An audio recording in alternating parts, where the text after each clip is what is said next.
بسم اللہ الرحمن الرحیم۔ تمام معزز سامعین کو السلام علیکم ورحمۃ اللہ وبرکاتہ۔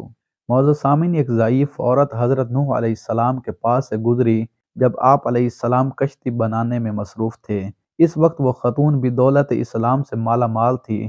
اس نے حضرت نوح علیہ السلام سے کشتی کے بارے میں پوچھا تو آپ علیہ السلام نے فرمایا، اللہ تعالیٰ عنقریب قریب طوفان سے کفار کو برباد کرے گا اور اہل ایمان اس کشتی میں بیٹھ کر بچ جائیں گے۔ اس خاتون نے عرض کیا، نوح علیہ السلام طوفان کے وقت اسے بھی بتا دیں تاکہ وہ بھی کشتی میں بیٹھ کر سیلاب سے نجات پا لے۔ جب مقررہ وقت آیا تو حضرت نوح علیہ السلام مخلوق کو کشتی میں سوار کرنے میں مصروف ہو گئے اور اس خاتون کے بارے میں برضا رب العزت بھول گئے، کیونکہ وہ حضرت نوح علیہ السلام سے دور تھی۔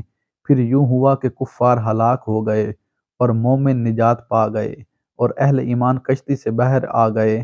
تب وہ خاتون آپ علیہ السلام کی خدمت میں حاضر ہوئی اور عرض کی، اے حضرت نوح علیہ السلام، آپ نے تو کہا تھا کہ عن قریب طوفان آئے گا، کیا طوفان نہیں آیا؟ تو آپ علیہ السلام نے فرمایا، طوفان تو آ چکا ہے، اللہ تعالیٰ کا امر واقع ہو چکا ہے۔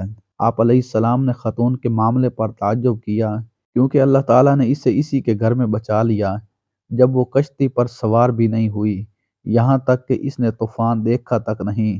بعض اہل کشف نے بیان کیا ہے، بروسا شہر میں الجامعہ الکبیر اسی جگہ ہے جہاں اس خاتون کا گھر تھا۔